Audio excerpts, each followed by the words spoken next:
And daylight is literally burning, we don't wanna miss any more of it than we have to. So thanks for coming, everybody. I'm Kristen, Mayor of Cordova, and I welcome everybody. I want to recognize we have a couple of council members with us too.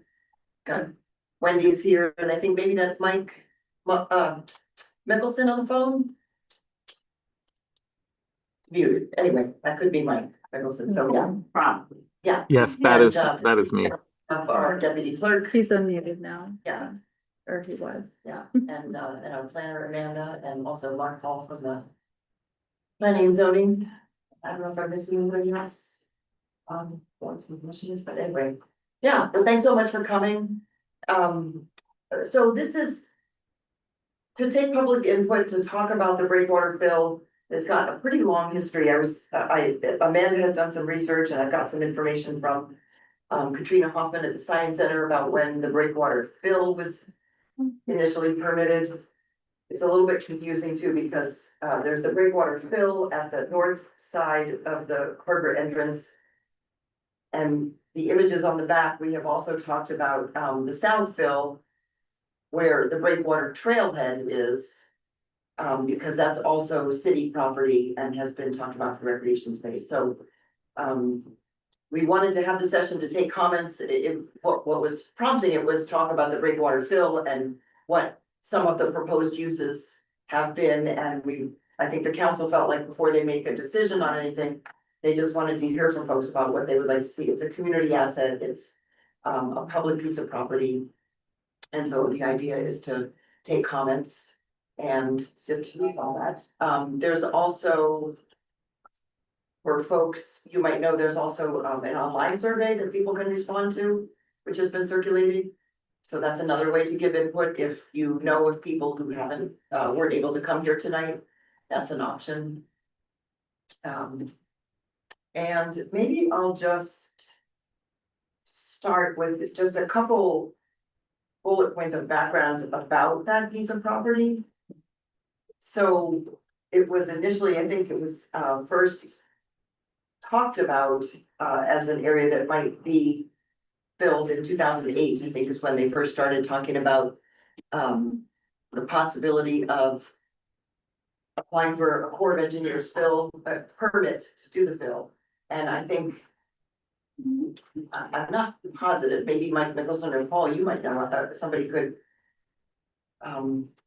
contribute to the record, but I think the initial motivation for doing this was to protect the harbor from the north swell. You know, when the north wind blows, that swell really comes in and it really tweaks the floats at the right inside the mouth of the harbor. So initially the idea was to protect all of that infrastructure, and then there had been talk in that time of the Science Center looking for additional space. I don't know if that additional space, I will just say for that. And so I think they got the idea like, oh, maybe we could actually fill this area and create usable space, and the Science Center could expand over to there. That's what the permit that was issued says. The purpose of this project is to provide a building pad that will provide the stability needed for the scientific instruments that the Prince William Sound Science Center and University of Alaska need to use to expand their research. The location will also provide a cost-effective approach to piping in salt water from outside the harbor and provide boat access to the building. The project will also allow scientific research to continue to grow and to expand through both entities. This translates to a better understanding of Prince William Sound and provides social and economic benefits to the city of Cordova. And it also says the fill will allow a building pad to be developed that can provide the stability needed for the precision scientific instruments and provides a cost-effective alternatives to pilots.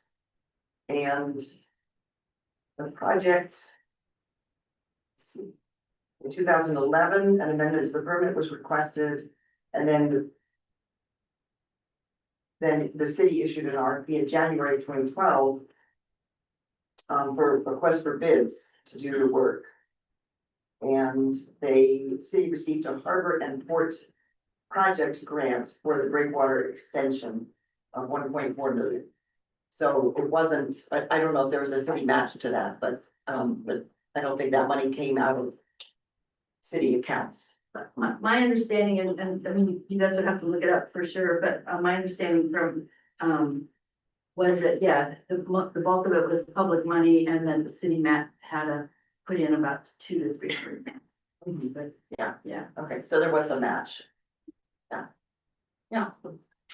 So, I think with that, I am happy to, open it up to discussion and see what questions folks have.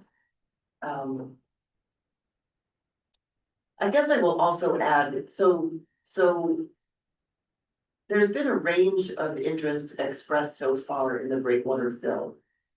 There's leave 100% of it for public recreation or open space. Do some combination, in the past, at one point, there was interest in putting a hotel and a restaurant building on that lot.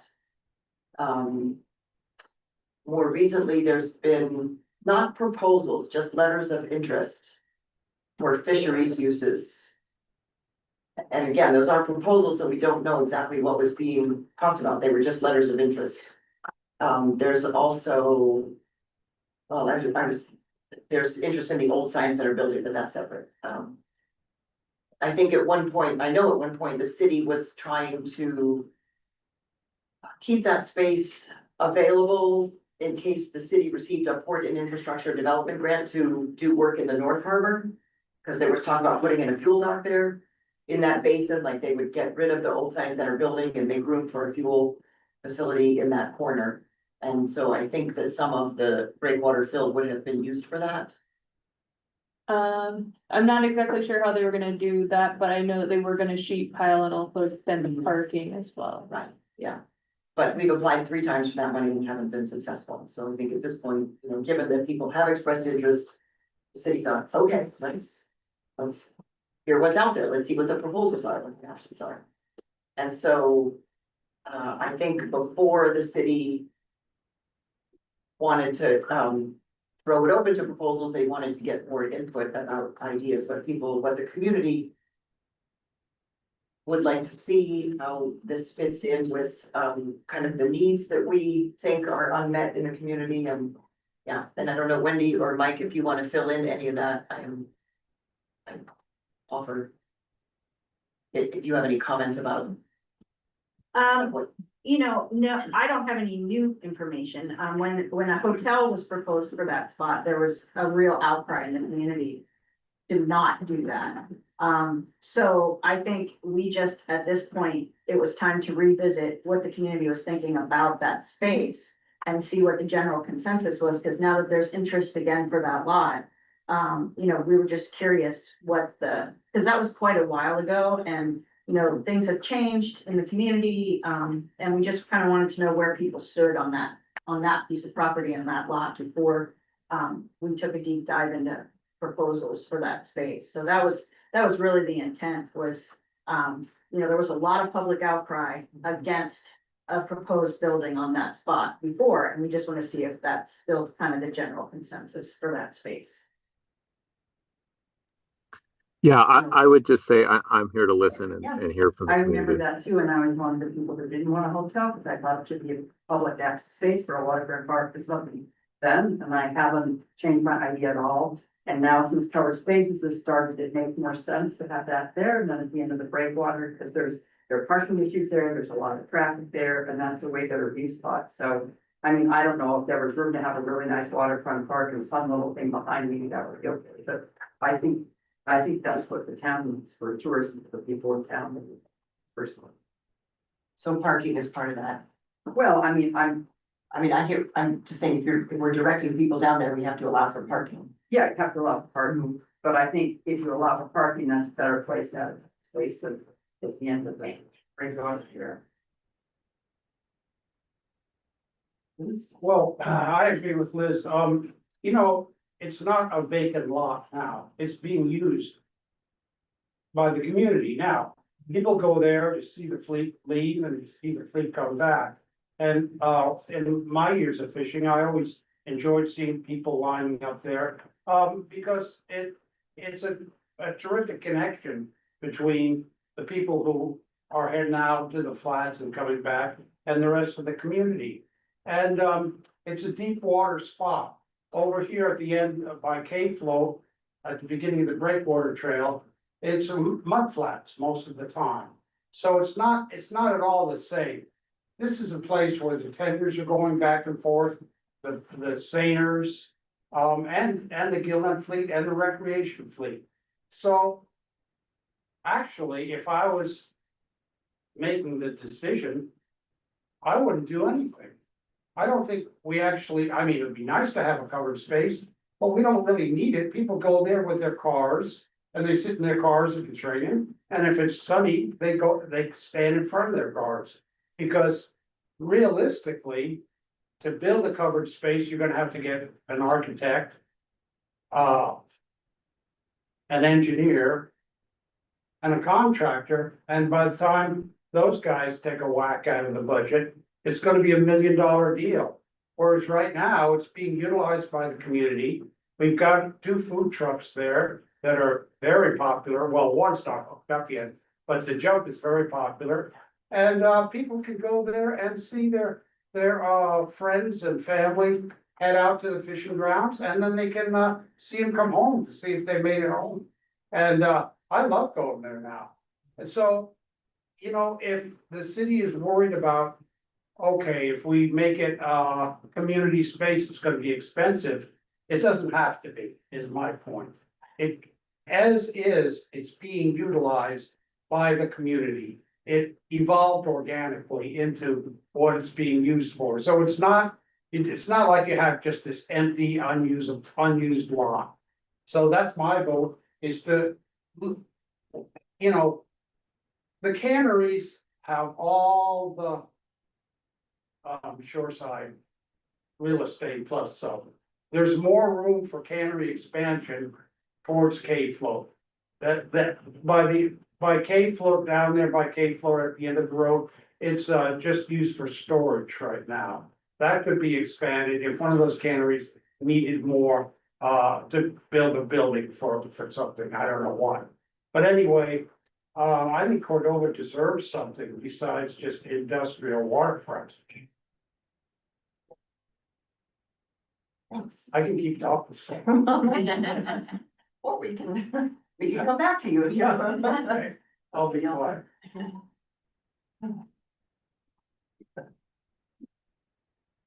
Yes.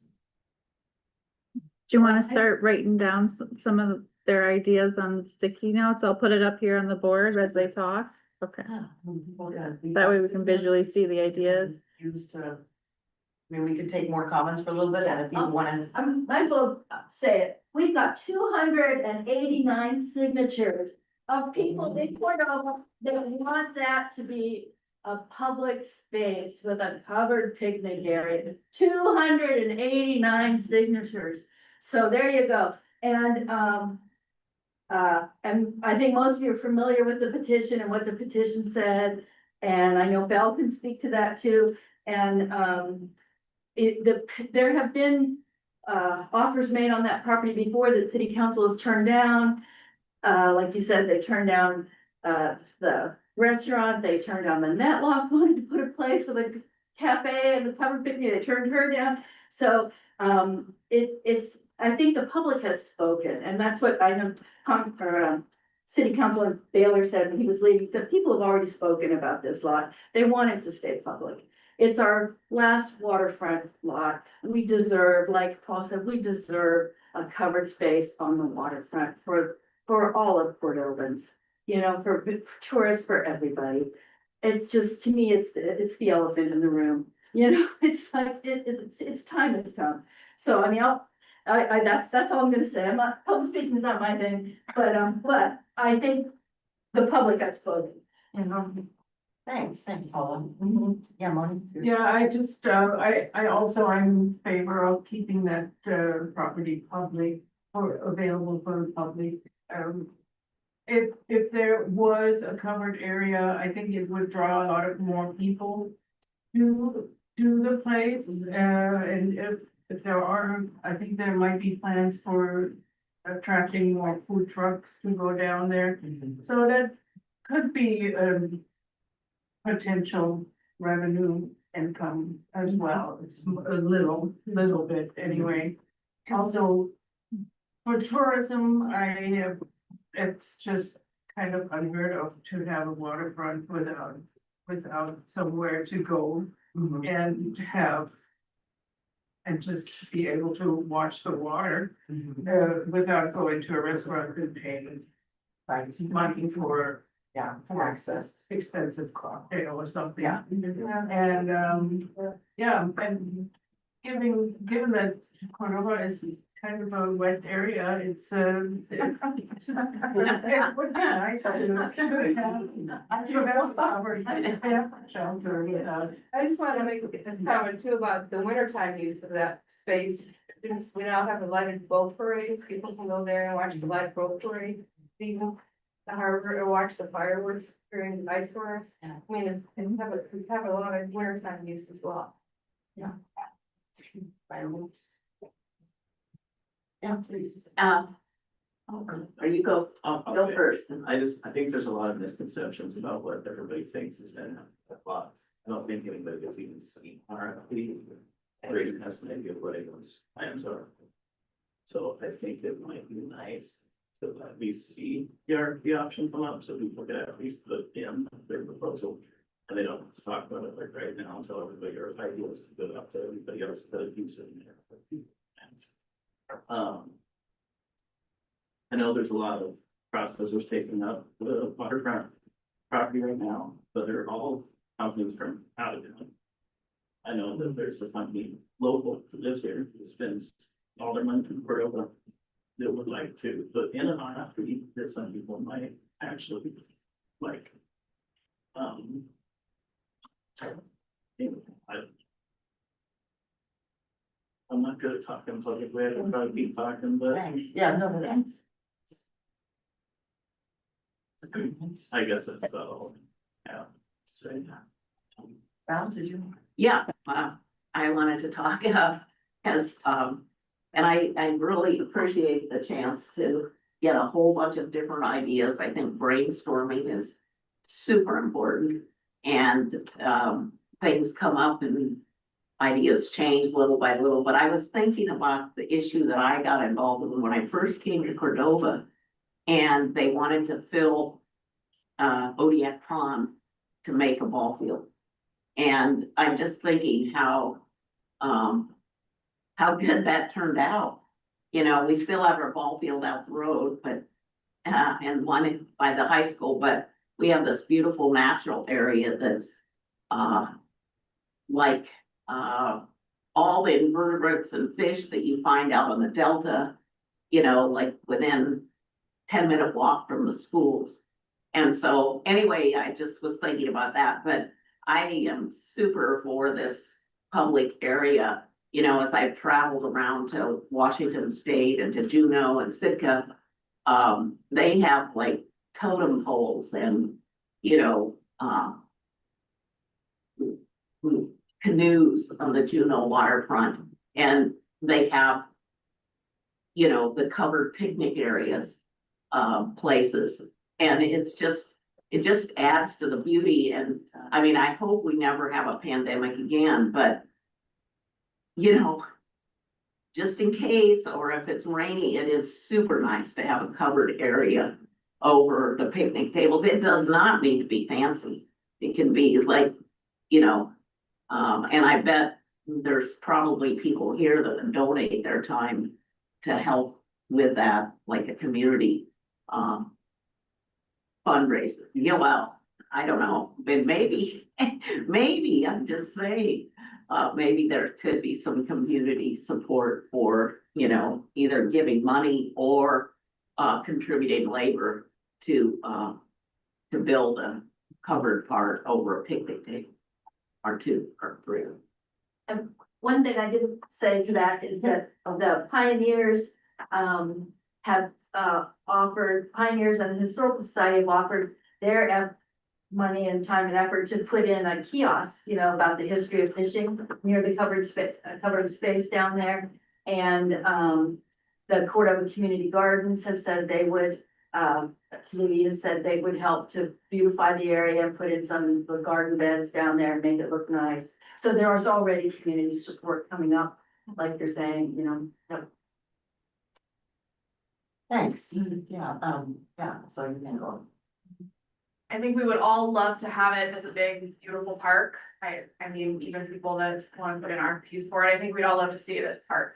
I think the reality is we've got a bit of a champagne taste on a beer budget. We don't have a lot of revenue coming in. Our economy is based on fishing. I think we have to support that where we can, and at least hearing for people who want to put in for that space. And council has the ability to turn those down. I think we also have a Parks and Rec department that has a lot of things that they manage on very little money. And all of our parks are falling apart. And I have a lot of concerns about another park being created and then turned over to the city to manage when we don't have the funds to rebuild Skater's Cabin out of pocket. Well, yeah, Camper Park is having a hard time. I mean, all of our parks are having issues and need money and funding and replacement. Pool, it goes on and on. I mean, I would love to see it be a permanent park, but the other side of me is thinking forward to the rest of my life here, my kids' lives and our city revenues and our economy, and we need to come up with revenue somewhere. And I just hope people think about that in the back of their minds. I'm a big fan of parks, but all of our parks fall apart, so. Thanks. Hello, can you hear me? And I gotta go to T-ball, so wish I could stay for the rest of the conversation, but.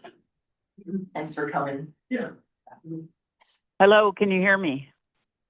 Any comments, we're just reforming here. Anybody there? Is there anyone online that would like to speak? Yeah.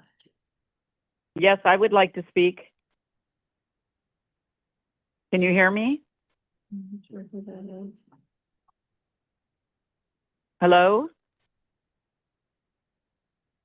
Does anyone online want to speak? You can speak up. I'm here. Can you hear me? That person is. Hello, trying can to you hear is me? muted. No, they're unmuted. Oh. I'm not hearing anything. Can you hear me?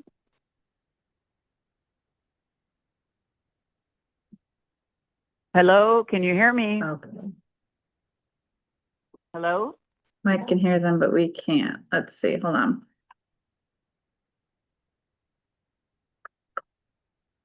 There's 1 second. Let's figure this out.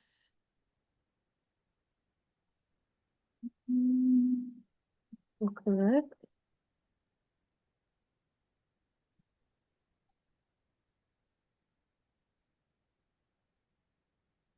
Can you hear me? There you are. All right, go ahead. Okay, hi. This is Patty Callander calling. I'm out of town, unfortunately, but I wanted to call in because I think this is really important. I don't lean hugely one way or the other. I'm a supporter of the covered park space program. I've financially donated to the program. I think it's a great thing. I'm not sure that I'm excited about seeing it out there. If it is out there, I don't think it should be the entire space. I also feel that fishing is our bread and butter. I think we're forgetting that. And if somebody wants to build a facility, we can still have a covered space out there. I don't know about a fuel dock. It's pretty rough for delivering or taking on fuel. I feel pretty strongly about the food trucks. I'm not very excited about it. Last time I came into the harbor was just a few days ago, and there's some white structure sitting there. Don't know what it is. Nothing's happening. It just looks like a containment storage facility. If we're going to have food trucks out there, we need some very strict coding, because I've been to communities where they've allowed food trucks and they are nothing but an eyesore. If there isn't strict adherence to coding on these things, they can become quite a mess. And they also can blow away. I mean, it's a blowhole. So if they're not careful, the way this thing is structured, we're gonna have them blow it right off the landfill. So I think that's really important. I'm not very excited about this becoming a parking lot full of food trucks. I know they need a place to go, but I don't think that's the place.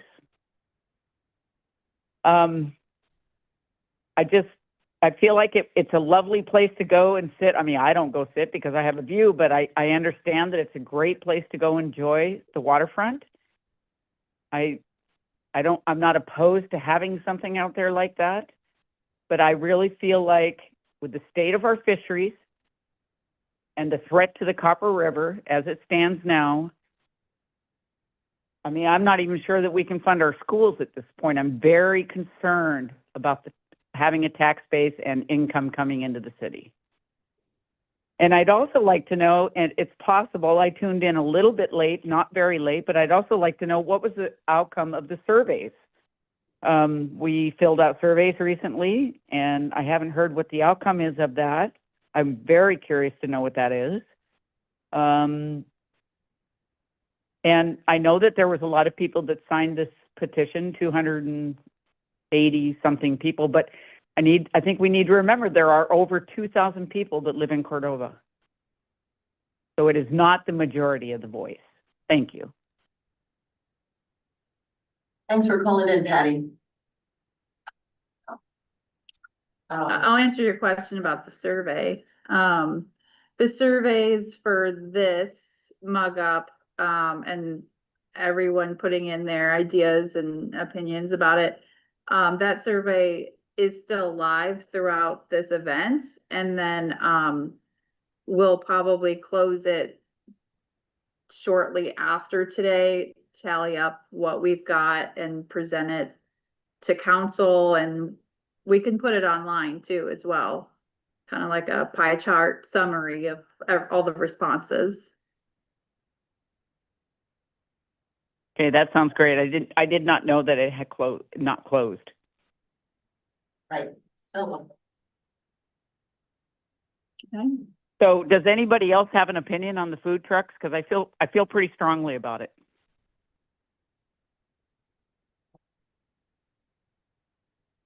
Want to chime in? Okay. I think the jump seems to be pretty effective out there. They've created a nice space. I went out there today for lunch and there were 5 vehicles parked around the perimeter watching boats come and go. Yeah, I presume some of them got coffee or lunch. I went down to get a poke bowl. Well, I mean, I think that there's a need and there's a place that these guys need to go, but we're talking who's gonna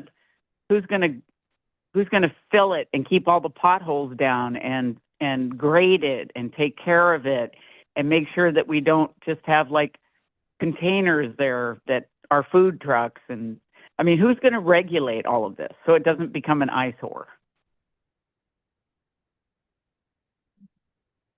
Well, the jump has a contract with the city, and I forget I've been told the name of that kind of contract, but they have a contract, and the contract can have covenants or, they have to be open all year, they have, so it is regulated, it would be regulated. They have a lease. A lease, Yeah, a lease, yeah, yeah, a lease, a conditional use lease, is that what it's called, conditional use lease, something like that. And so, yes, there's conditions on it, and it would be regulated.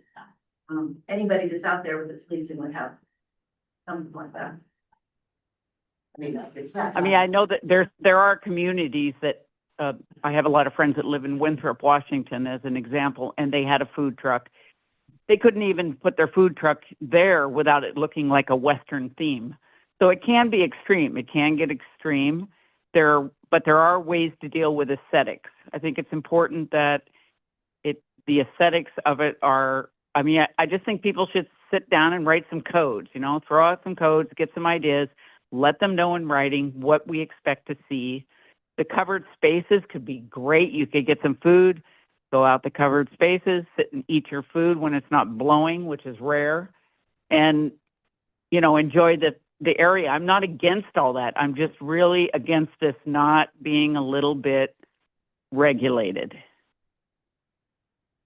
Well, I think it's important to distinguish, but I mean, we're talking about a couple different things have been proposed, you know, it's one thing to have it available as open space, it's another thing to have it designated as a food truck or allow some of those things, so I'm not saying those things are not compatible, I'm just saying just keep in mind that those are separate uses or would have to be planned out for all of those uses, you know, whether it's open recreation space or a covered space or a food truck, those are, yeah.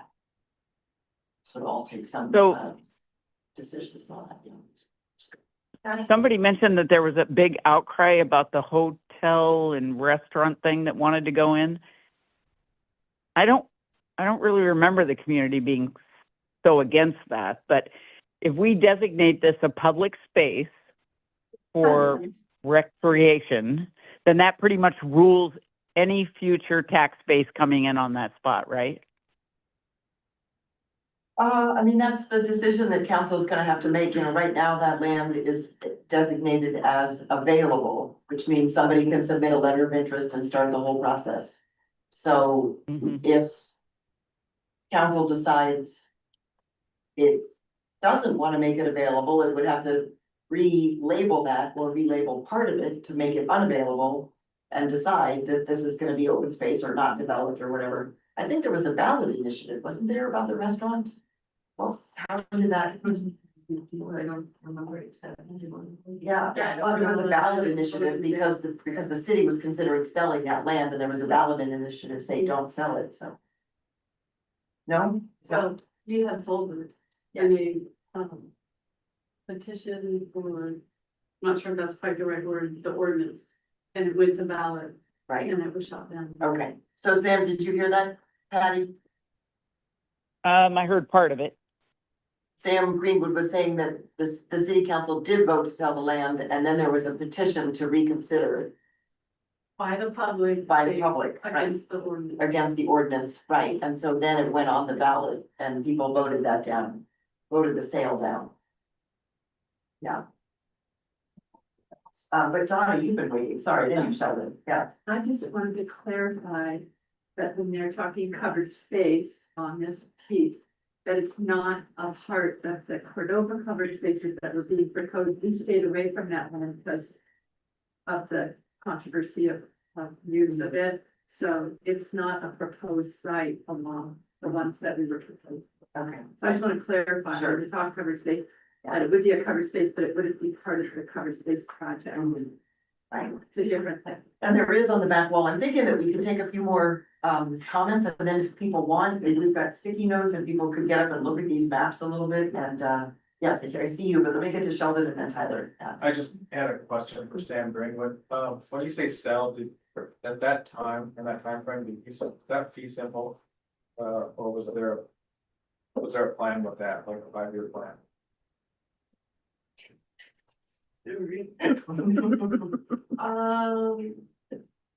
I think there was a. I think there was what we used to do then was a performance deal trust. Which has conditions. It's similar to the lease, but it was where the land was deeded, but it had a lease that was process. And they had to fulfill these conditions. As Patty would mention, you know, fishing is really kind of the bread and butter of Cordova. It's a large part of Grove's community. And we are getting fisheries taken away, or time taken away on Powder River, and as a processing plant, we're looking at ways to add to the town. So we're trying to decide if we're gonna get into like the ground fish fishery, which we are this fall, but there's a lot smaller markets to be made for like cotton and halibut. And so the way we do it right now is kind of expensive. If we had our own waterfront property, we could have people come deliver it, we could have our stuff down there, we don't have to pay to move things back and forth constantly all day long. We could trim down costs, get into probably another 2 to 3 months of processing in town, hiring locals. I mean, we're gonna have probably 30, 40 people employed, maybe for 3 months longer, if we can do this, if it makes sense. We're gonna try it now at the city dock back review, but it's kind of just the test run. And anyway, I just think that there is a lot of opportunity for revenue for the city in that lot. It's used. Then also for the fishermen as well, this used to be a port for halibut and black cod, but ended up going to Seward now, so it sounds like all the fishermen, we have a lot of guys here that, local guys here, us fishermen that have quotas for halibut and black cod.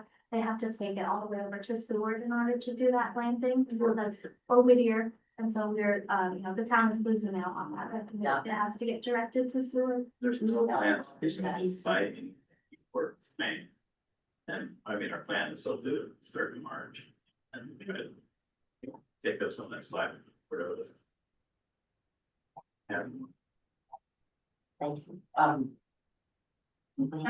I, oh, go ahead. I have a first for Charlie, you said we don't know really what you're proposing, which is true. I don't know what is this proposed facility supposed to look we're not like? gonna give up our proposal to other people who are looking to get a lot as well. Once it comes up to our RFP, we'll put that for everybody to look at, but we're not gonna give up all our ideas for everybody to look at, so I'll take part of that for the plan. We're not putting the processing plant down. It's not a Okay, I mean, in general, I don't wanna see Yeah. your blueprints or Yeah, anything, but. in general, it's not, we're not doing processing plant down there. I know that that's been a big rumor going around Cordova, so if we want to buy a Cook's processing plant on that lot, our lot's way too small for that. It's a lot more community friendly, proposal than that. Would it be compatible with a? It would be, It would be. How would that change how you move your fish, your plant? it's just the fish to the plant, Right. but we wouldn't have to move all of our stuff back and forth all the time. We could have an area down there, we could have our ice, we'd have an area down there, we could have totes. We'd have our own crane down there, forklift park down there.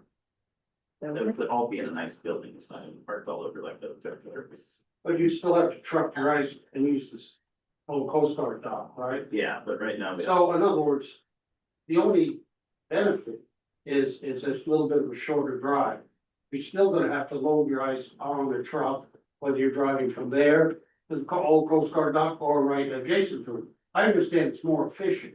We would put an ice house down there. I'm not gonna tell you our whole proposal. I'm not asking. Yeah, I'm just saying that you're not building a dock, you're assuming, you're still, you're assuming. I'm asking you, you're still gonna have to load your ice on trucks and use the dock, you're gonna build your own dock. Our fish is gonna have to get hauled back. The plan. Our ice will be down there. All of our ice will be down there. It's kind of a moot point though to keep questioning them, because if it goes to RFP, they'll put it in the RFP and then it'll be public. I mean, we know there's interest for that space. If it goes out to RFP, city council can decide not to do that or to do that. Yeah. I mean, we've heard that they're interested in doing something, and the only way we're gonna know what they're interested in doing is if it goes out to RFP.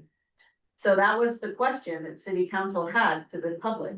Is it something, do we want to see it put out to RFP, or do we want to hold on to it and have the city maintain it and continue to see food trucks on it? Because that's what it's currently being used for. So that's the conversation. I think we need to stop peppering them with questions about their plans for it, since it's not even been put in an RFP.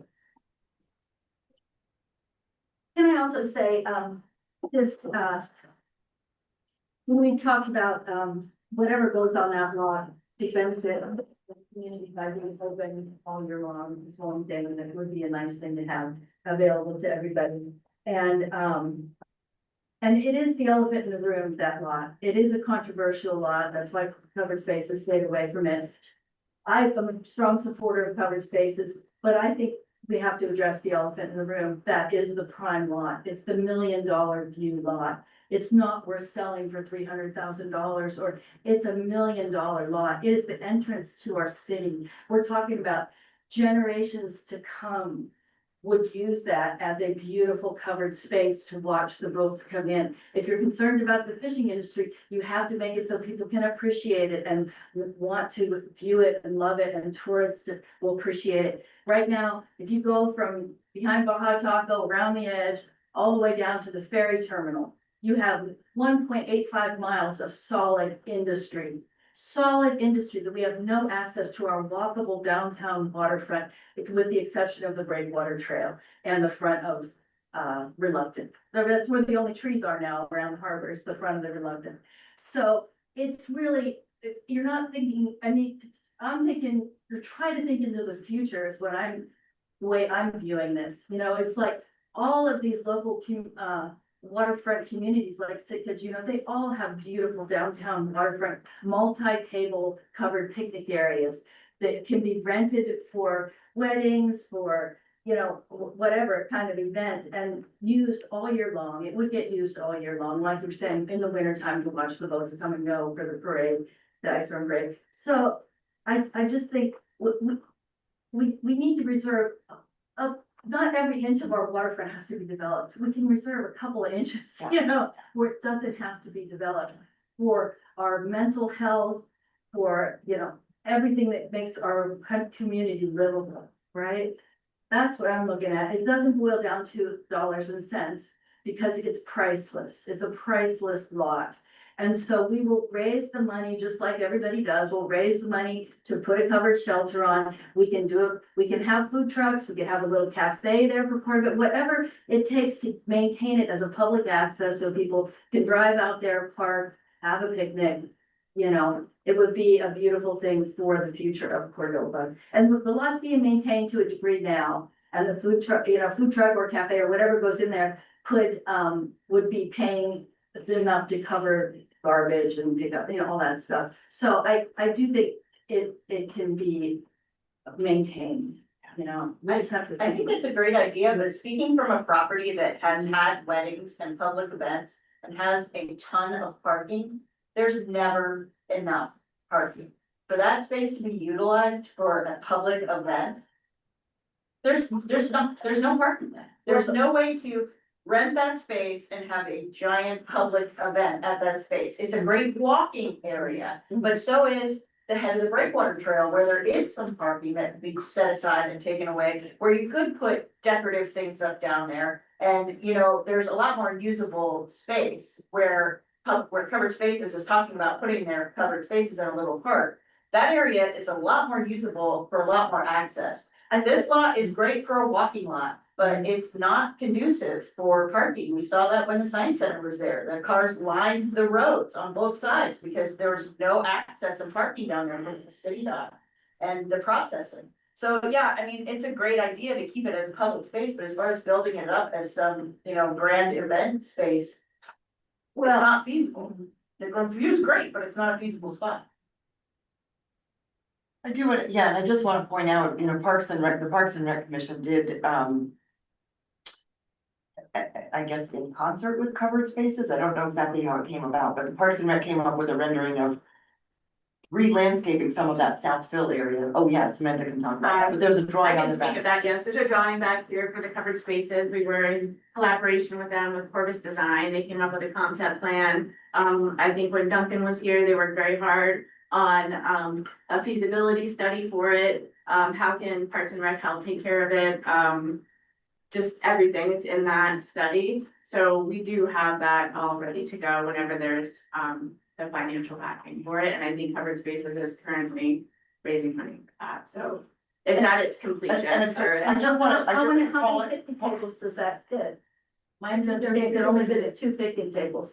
And that's not very many, that's 2 picnic tables, we deserve more, why can't we have 2 spaces, we deserve more. Their concept designs also, I think that, And and it was a lot of parking there. it was a feasibility study done with what Cordova can actually handle. What we can have for that space for our maintenance department to take care of, so it wasn't like we want all these spaces, it was what we actually, yes, of course, we want all this room, but what can we take care of? That's really, there's a few different concept designs with it, so it wasn't, yes, it'd be great to have so many, but at the end of the day, we can't. I know that our department cannot take care of large spaces. I did just want to echo Paula's comment, like, of course, we want accessible waterfront. I mean, we've all seen examples all over the country of places where the waterfront was industrialized over 100 years and the buildings faced, the back of the building would face the river and it was the dumping place. And we've done that here, you know, we had a landfill right on Orchid Inlet, which is now covered up and is a nice ball field. And yeah, and then there was talk about filling out at Hippie Cove from the edge of the shipyard all the way up to the culverts. And I mean, that didn't go because, for some other reasons, but I remember thinking like, that's the one open place we have where people can walk their dogs and go for bike rides and it's on the waterfront. So I understand that everybody would like to see the access to the waterfront, for sure, no question. I think we can all agree on that. We're just trying to find some kind of a balance and so, thank you. Maybe trying to put that. Well, I hope we don't miss the point that aesthetically speaking, the end of the breakwater, this is the one shown on that diagram. No, this is the South Bill. Yeah, the Okay. Southville, the end of that breakwater Oh, yeah, walkway sorry. is, aesthetically, it's nowhere as near as valuable as the one at the entrance of the harbor. When the tide goes out, it's mud. And it's kind of an industrial parking lot at the end of an industrial, road. With a lot of use during the Shorebird Festival. You get a lot of use, but the land out there is a gem. Mhm. It's exceptionally nice. You have boats going by. You have something to look at. I go over there and bird watch on the mud, looking at the birds on the mud flats and stuff. It's very nice. I walk the breakwater all the time. I like that place. But for Cordova's entrance to the town from by the water, this place is just so miles ahead of that aesthetically that I don't think we should just treat them as equivalents. Yeah, I mean, certainly they're not equivalent. Yeah, they all have different things. Dave has to go back. I'm here really to listen as a council member, but we all wear a bunch of different hats in our community. I'm a recreation program planner, have been for a long time with the board service, so. When I look at, I don't disagree with anything most people have said, that's a beautiful lot, great view, provides an amazing experience. But as a professional recreation planner, when I look at recreation locations, possibilities, I look at a variety of things that provide hiking access, views, parking, bathroom facilities. Those are all the things that I want to see that provide all the possibilities for a location of people who feel recreating. So I just want to put that on the table. We're looking at a location with doing kind of recreation opportunities. You want the biggest bang for your buck. You're doing a lot of money into one location, hopefully, to take advantage of all the different opportunities. And the money thing is an issue, no matter what. If we raise money to do something at both sites, over time, there's going to be maintenance. It's going to be required no matter what. It's just going to be a fact, especially if we build up anything of any substance. So, you know, just thought I'd put that out there. I just wanted to say one more thing too, like, we're not gonna make a decision here tonight. No. This is gonna go back to council, there's gonna be a lot more discussion, so I just, I don't want people to think that like, this is your last chance, or this is where it's all gonna go down, so, anyway. Liz, yeah. Well, I was gonna say, partly going along with what Paul said, that I think it's an extraordinary site too. And once you decide to put it out for RFP or develop it, it's done. I mean, it's gone. No, it's not. Well, no, I mean, if you accept one, if you Right, sell it to right, somebody, right. you know, if you go out for RFP, you accept an RFP, it's built on. But those are two different things. You I can know, go for I know. RFP and not accept anything. I just Yeah, want- but I'm saying, if it is developed, it's gone. If it's developed, If it's yes. developed, as ever being a spot that the public can access. And I think looking way into the future too, that, you know, and I've been through this and other plans where we've been in community plans and stuff, that really nice waterfront access really affects tourism. Absolutely. Which, as a fishing industry, it becomes more in trouble. You've got to find other revenue sources also. So you can't just say, so you've got to look at all the possible revenue sources. So it's something to consider. My other question is for Dottie, if the city decided to keep it in use of a public space, would you consider? I mean, because if it's now, Just clarifying the two, because right, that wasn't even available, and so when we were trying to do it, we kind of was like, okay, this might be part of it, and it seemed like the easiest one, because Right. that it kind of turned out that way, so there, it was not that, and then this now's come. right, I understand that. Yeah, But what I'm saying is because then there was the planner saying for Parks and Rec, well, we have this whole plan for the breakwater, and then there'd be two, and it's like. If the city decides to do that, would there be a way they could go together? So you're not developing that one and not developing that one, because that is kind of ridiculous. Yeah. So I just wanted to point that out, that, That was kind of my understanding and my hope that, yeah, because this is the elephant in the room, this lot, if the city approves this lot for a public covered picnic area, then yes, we would combine at that time with covered spaces and we would work together to raise money. Yes, I don't want them to fight against each other, but I just felt, and I understood, like, and I do understand why covered spaces didn't approach that area because it is so complicated. But if city council goes for it, because I didn't want to just let it go by. To me, it was too nice of a lot to not consider. So, and I know that other people felt that way too. So if city council approves that, we would combine with covered spaces. So when we like that. So, I mean, that's a great idea, but in a perfect world, you have to have somebody monitoring that property. Otherwise, when the fish aren't here, it's gonna be covered with camper. And the public, the local public is not gonna be able to look to use it. I mean, just check out Orca Road when the fish aren't in. They go somewhere where they can hang out, that's right there, that's a beautiful spot, it's gonna be full of people if it's not regulated. An RFP that the city accepts can have both of the best of both worlds. They can say to whoever's putting an RFP in there has to be a covered space provided, there has to be some monitoring.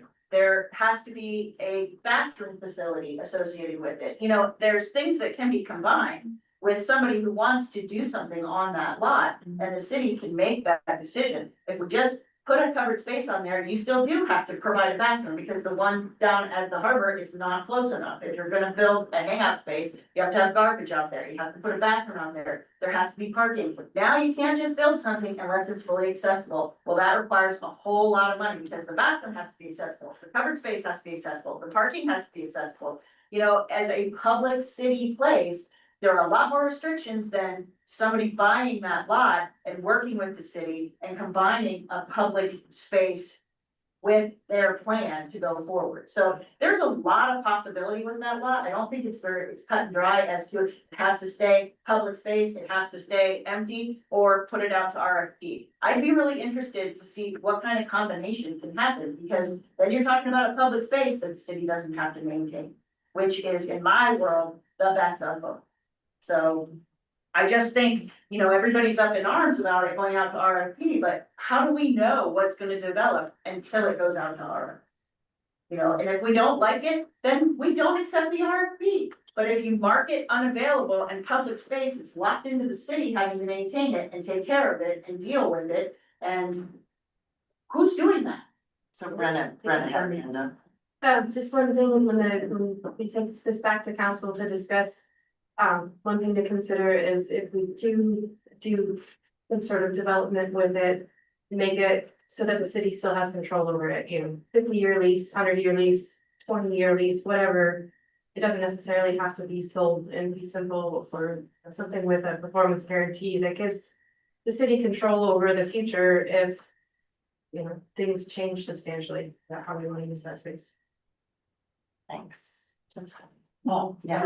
Well, I'd just like to remind everybody, Wendy included, that it's being utilized now by the public and there's no problems with it. There's a huge amount of potholes. Have you seen the entrance to that one? It just was. And there's no restroom. Have you been down White? There's a second food truck that has not Nothing opened compared to yet. White. Oh, that's gonna draw more people. There's no Just a restroom second, there. Wendy, I'd like to talk.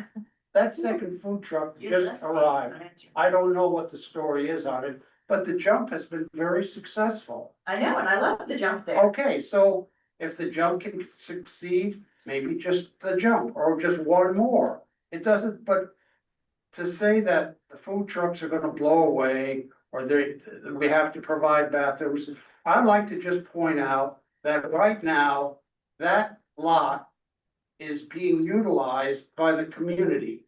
There's no parking the city's not putting any money into it, and it's successful as it is. So some of these objections to us utilizing this as a community area are ridiculous, because it's a community area already. You have to, in order to proceed, you have to take it away from the community.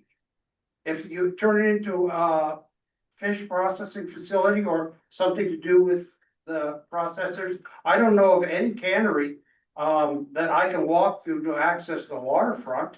If they totally utilize it, as well they should.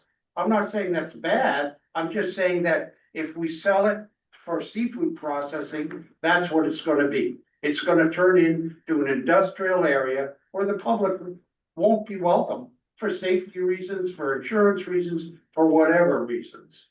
So realistically, it's either gonna be available for the public to utilize, or it's gonna be something else. And if it's a seafood processing facility of some sort, the public won't be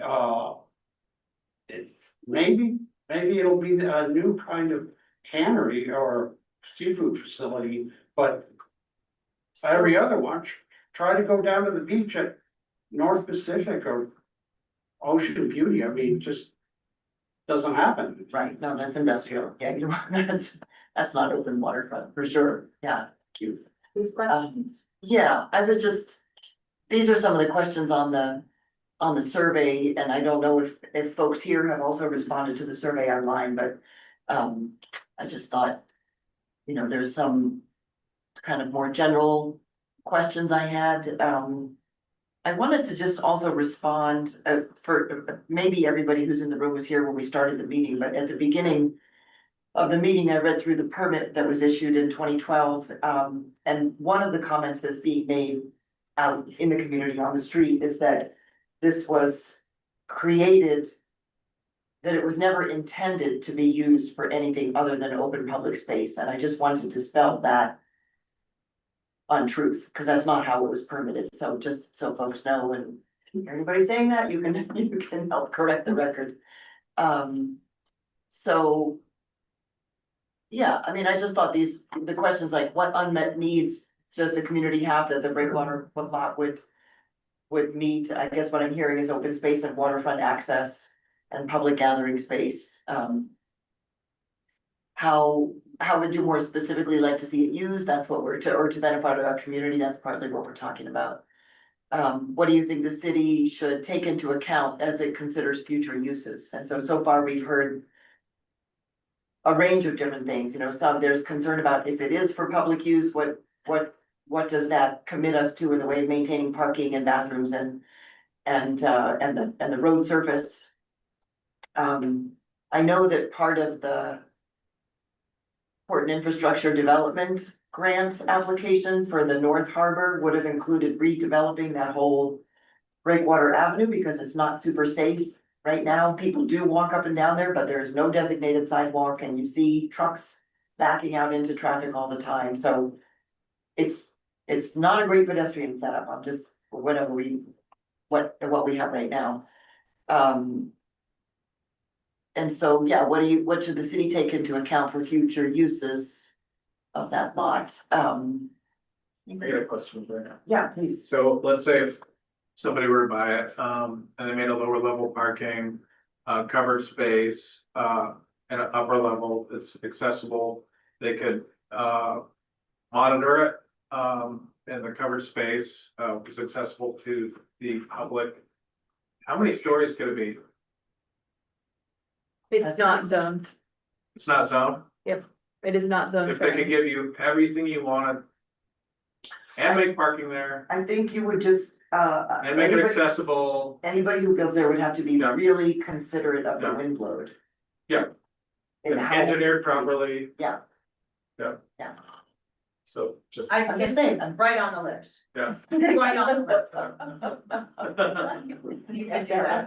I have a question. Sure. I guess I didn't, back, you said 2012. Yeah. I didn't pay as close attention as I do now, but what was the original purpose of that lot?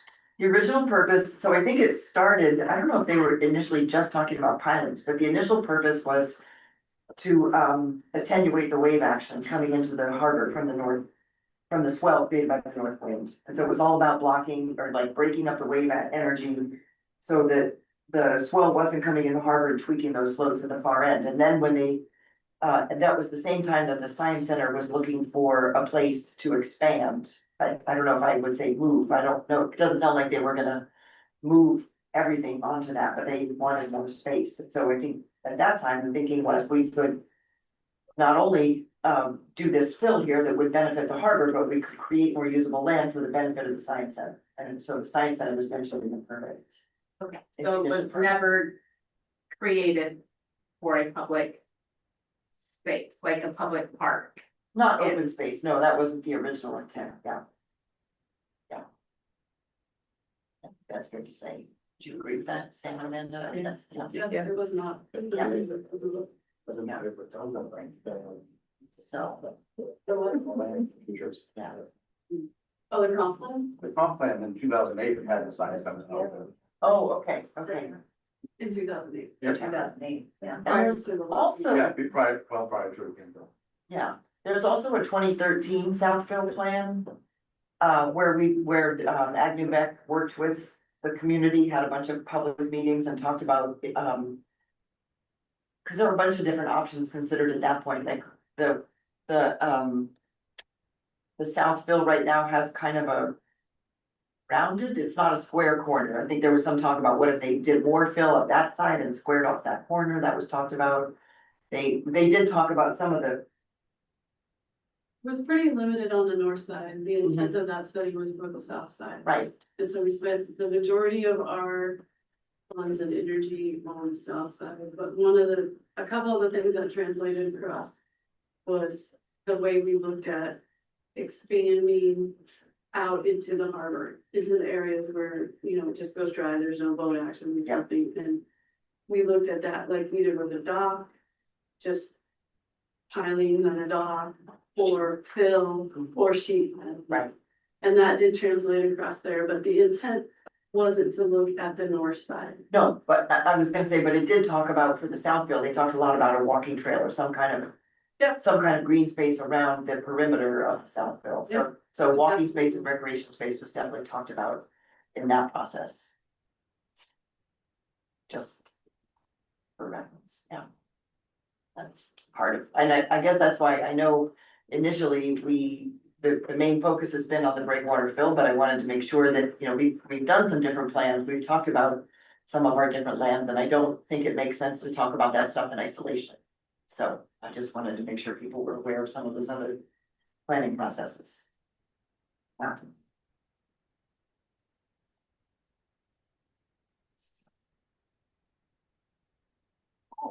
Well, one option is we can, we can take a break and people can look at what's on the wall, people can write notes on sticky notes if they wanna make other comments, or there be keeping comments, if anybody else is bound. I guess I would, like a chance to fill out the survey before, it's closed, cause I didn't fill it out because I thought I'm coming to the meeting.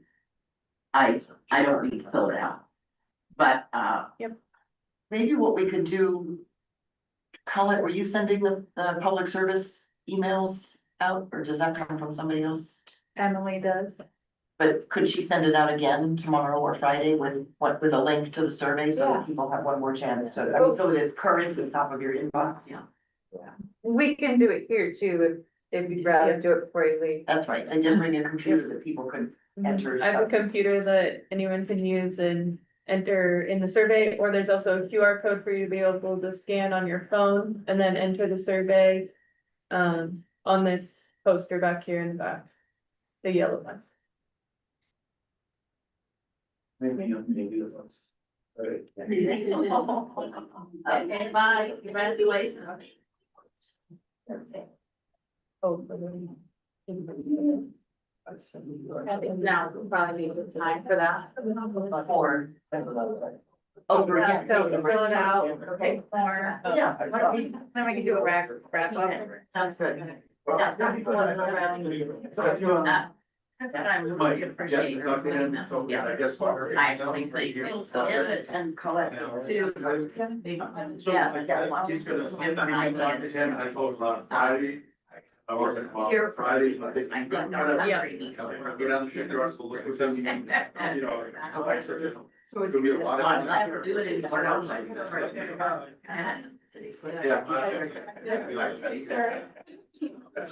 Can't go up there with the back. And I did like my mugs. Thank you, Mark. Yeah.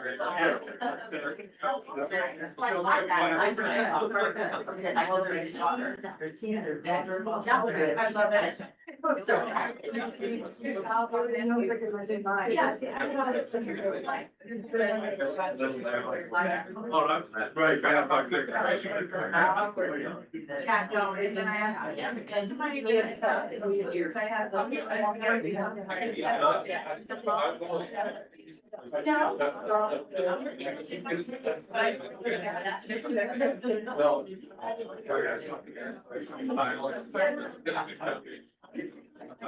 Right, I was on that hill, but I didn't ever know that I was reading that.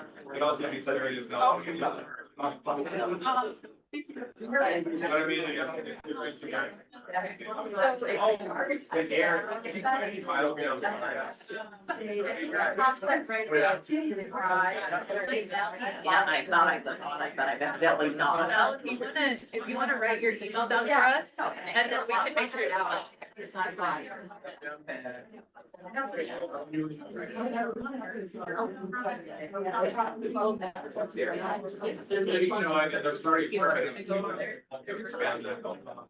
I don't have the activity right now, but so many.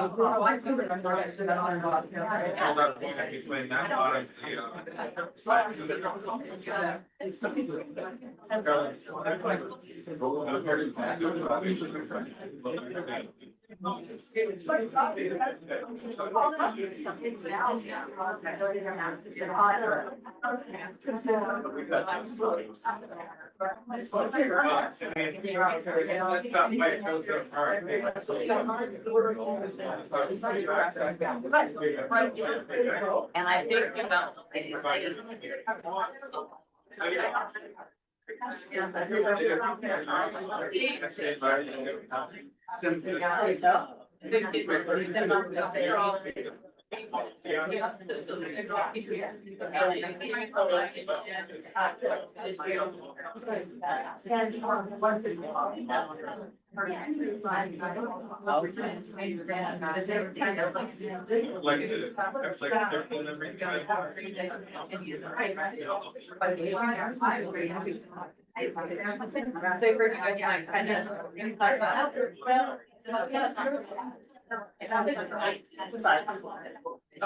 So, you know, but my people is. Well.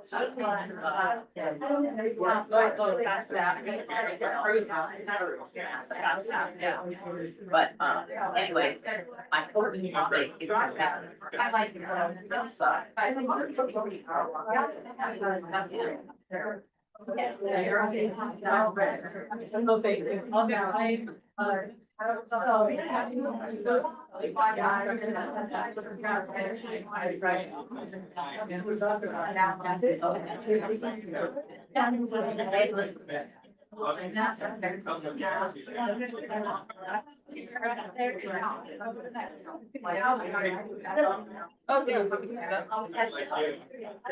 I just figured out, if anybody wanted to visit, ask for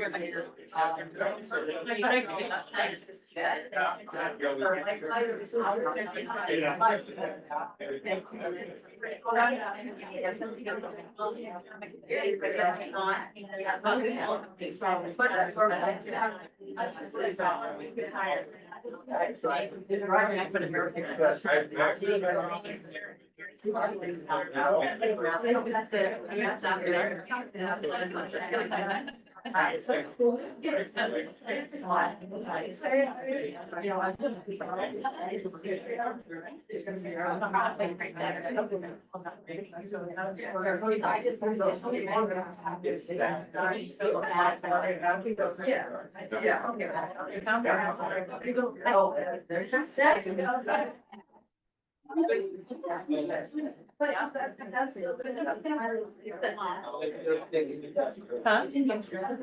No, checking my password.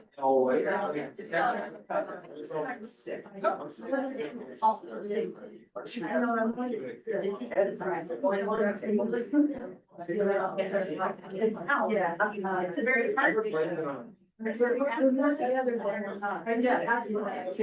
Yeah, I was just saying, I went to one, and, you know, talking about this year. I just was shocked. So you're gonna send it to that. I need to find out. Yeah.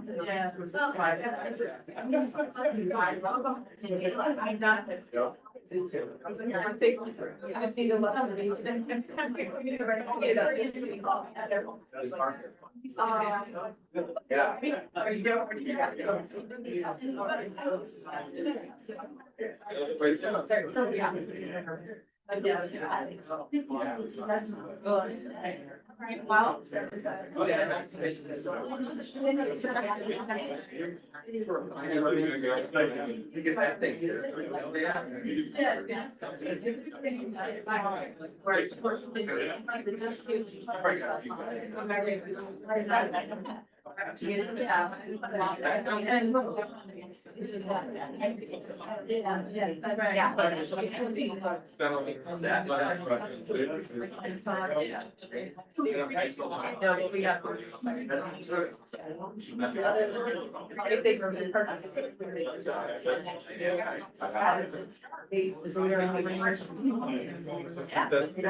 That's me. And ours.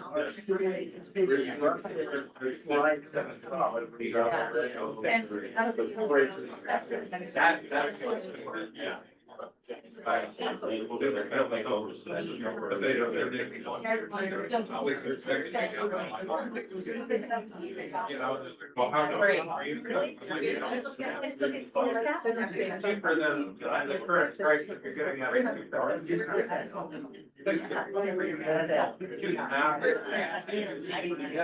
Always operating.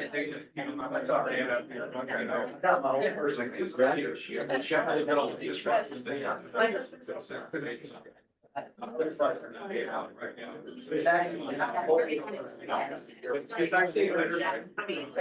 It's actually.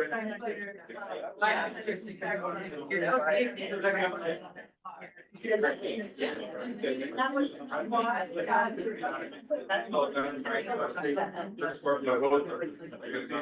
It's just great.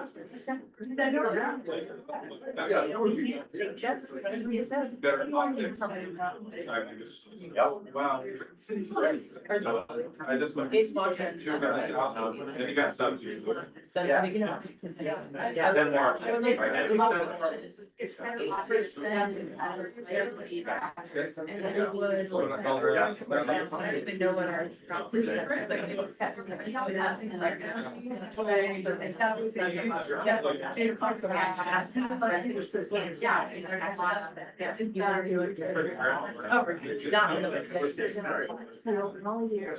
But I said they.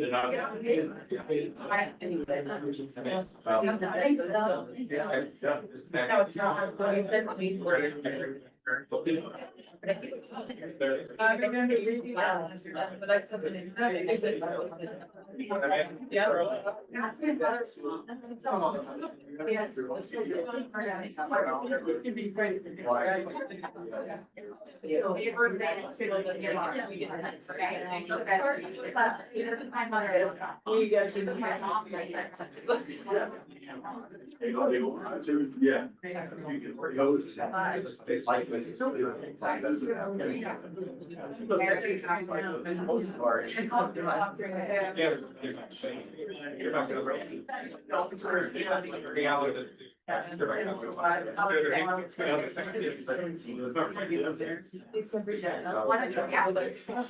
So we just.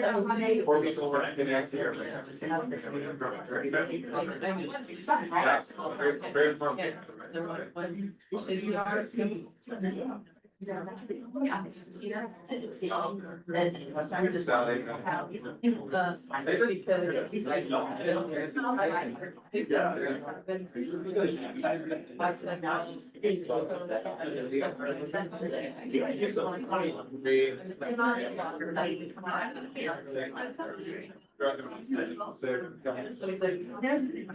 he doesn't have to.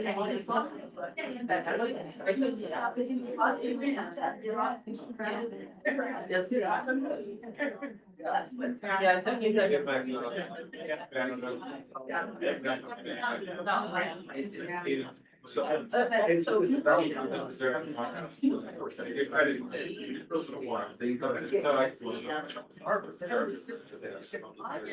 Right now. But it's good, it's in my. Right, yeah. Yeah.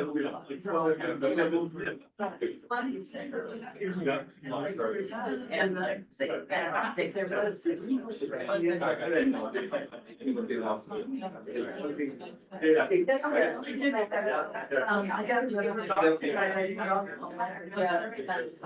So she got, well, no, it's looking. My dog neighbor. Yeah. If there's certain things that I need to fix. I saw it. I'm gonna make it.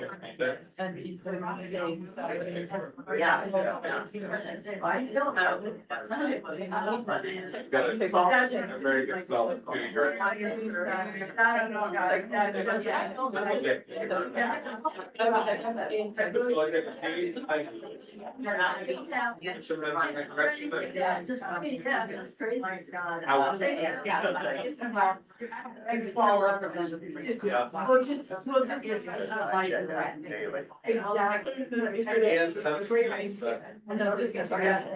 No, we should. Oregon, they'll people. I need the. Just a spike. And I always try to assure them that like he has multiple people. Thank you, for here. I want to acknowledge the whole city staff, but they didn't always, I mean, I introduced folks earlier, but Paulette and Amanda really put a lot of time into helping with the survey and making sure it got out and putting some of the materials together, so thank you for your support and your company. Yes. Sorry. Oh, no, you're good. Well, it seemed like it's kind of winding down. It's really good that you put it out there and do that out. Yeah. It's a lot of good information. Great, that's really, that's what the council wanted to hear was. Well, that's what. I think I know what I need to do. Get some blueprints going. Expectations are fine. Tomorrow's a holiday, so I'll talk to you on Monday. Friday. One thing that could be. Oh, Build a great big statue on it. Is there one, did you want to know? Yes, I think that's. Not a thing. As well as. They like to. Yeah. Nothing against that, it's grand. I think they like to celebrate a different. Right. So, making the most of the evening, are there any other comments that people want to make? Because otherwise I will, like, you guys go home and sit out. Oh, it's gonna be light till 11 o'clock. Yeah. Let them go home. I'm gonna do that. Call it a wrap and we'll, send out the survey one more time. My wife's not here. Have Emily send it out one more time so that, so, yeah. Neither of us want to. You wanna announce that a little louder? Hear the mic. I love We it. can see your page. Right now, we're. Yeah, maybe like stand right back over. Or Sit down. Yeah, maybe sit right here. Okay, We're not gonna do. and speak to the camera. Okay. Sure, yeah. We just want, we're gonna make sure that the survey gets, the email gets sent out one more time, so people have another chance to respond to the survey. And so people, if you're listening online, you can broadcast to folks that there'll be another opportunity to weigh in on the survey. And tell friends and neighbors to subscribe to the city's, email. Yeah. And I think you can go to the city website, go to cityofcordova.net if you want to subscribe. Yeah, and then To the email service, email listserv, yeah. Mike said thanks. Thanks for chiming in, Mike, or for listening along with us. Okay. And good fishing, well. They're gonna put it. Getting some structural. Well, we already have a structural.